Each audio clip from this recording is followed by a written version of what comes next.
Gurugram news channel को subscribe करें और बेल दबाएं ताकि कोई खबर रह न जाए।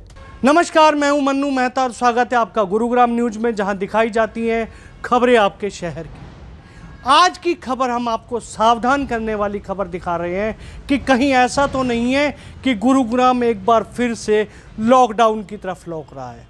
जी हाँ, ये खबर आपको दिखाना इसलिए ज़रूरी है क्योंकि जो कोरोना का पहला केस गुरुग्राम में आया था वो ठीक एक साल पहले आज ही के दिन आया था। एक महिला जो कि मलेशिया से लौटी थी, सेक्टर 9 की रहने वाली, सबसे पहले उनके अंदर कोरोना पॉजिटिव केस की पुष्टि हुई थी। उसके बाद किस महीने में कितने केस बढ़े थे, क्या आखिर पेंडेमिक की वजह रही थी, क्या लॉकडाउन के दौरान परिस्थितियां बदली थी, ये सब हम आपको अपने ग्राफ के माध्यम से बताएंगे। और आज आपको ये भी बताएंगे कि इस समय तक स्वास्थ्य विभाग कुल कितने सैंपल ले चुका है, कितने लोगों को सर्विलांस पर ले चुका है। आइए दिखाते हैं आपको अपनी एक विस्तृत रिपोर्ट।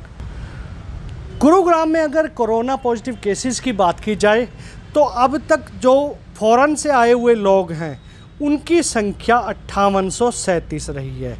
इसके अलावा number of person contact with covid positive cases, उनकी संख्या 41,094 रही है, जो कि कोविड पॉजिटिव केसेस के संपर्क में आए थे। Cumulative number of passengers persons put on surveillance till there, यानी कि अब तक जितने लोगों को सर्विलांस पर रखा गया है उनकी संख्या 8,64,293 रही है। टोटल नंबर ऑफ पैसेंजर्स और persons who are currently under surveillance, वो उनकी संख्या है 41,029। तो ये वो आंकड़े हैं जो स्वास्थ्य विभाग के आज भी दिखा रहे हैं। अब तक पूरे इस एक साल के दौरान 359 लोगों की मौत हो चुकी है। अब हम आपको मंथ वाइज ग्राफ के हिसाब से बताते हैं कि इस एक साल के दौरान किस महीने में कितने केस आए हैं। मार्च में सबसे पहले केस आना शुरू हुए थे, तो मार्च 2020 में गुरुग्राम में 12 केस आए थे। अप्रैल 2020 में 56 केस आए थे। मई 2020 में 701 केस आए थे। जून 2020 में अचानक इसमें तेज़ी आई थी और 4,565 केसेस आए थे। जुलाई 2020 में 3,734 केस आए थे।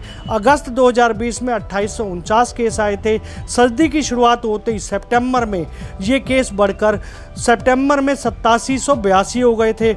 अक्टूबर में 9,299 हो गए थे और नवंबर में 9,299 जो कि अक्टूबर में थे, उससे दोगुने से भी ज़्यादा सीधे 19,594 के आंकड़े पहुंच गए थे। दिसंबर में 7,199 हो गए थे। जनवरी में धीरे धीरे इनमें कमी आना शुरू हो गई थी और जनवरी 2021 में महज 1,416 केस रह गए थे। फरवरी 2021 में 786 केस रह गए थे।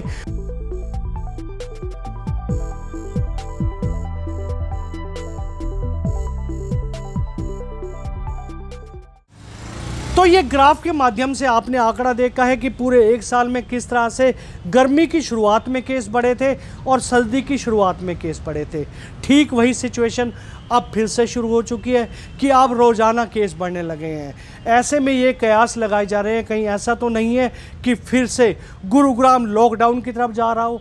देश के कई राज्यों में इस समय लॉकडाउन की परिस्थितियां बन चुकी हैं। महाराष्ट्र ने कई राज्यों को 3 दिन के लॉकडाउन किया है, तो कई राज्यों में नाइट कर्फ्यू लगा दिए हैं। पंजाब के कई ज़िलों में नाइट कर्फ्यू चल रहे हैं। ऐसे में हम आपको सावधान करना चाहते हैं कि आप जो सोशल डिस्टेंसिंग के नियम हैं उनकी पालना कीजिए, कोविड के नियमों की पालना कीजिए, मास्क अवश्य पहनिए, सैनिटाइज़र या साबुन का समय समय पर इस्तेमाल कीजिए, क्योंकि एक बार फिर से ये जो स्ट्रेन है फिर से पैर पसारने लगा है और हम नहीं चाहते हैं कि वो परिस्थितियां फिर से बने कि गुरुग्राम वासियों को एक बार फिर से लॉकडाउन की तरफ जाना पड़े।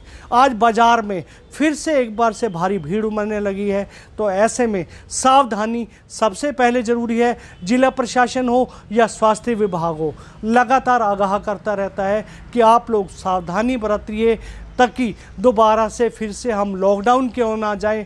और लॉकडाउन का सबसे बड़ा नुकसान ये है कि लॉकडाउन के बाद सब लोगों को काम धंधे बिल्कुल ख़त्म हो जाते हैं, परिस्थितियां धीरे धीरे सामान्य होने लगी हैं। तो ऐसे में आपकी थोड़ी सी सावधानी आपको कहीं ना कहीं एक बार फिर से इस ट्रेन से बचा सकती है। आपको हमारी खबर कैसी लगी हमें कमेंट करके अवश्य बताइएगा, और इस खबर को ज़्यादा से ज़्यादा शेयर भी कीजिएगा ताकि ज़्यादा से ज़्यादा लोगों तक सही जानकारी सही समय तक पहुंच सके। नमस्कार।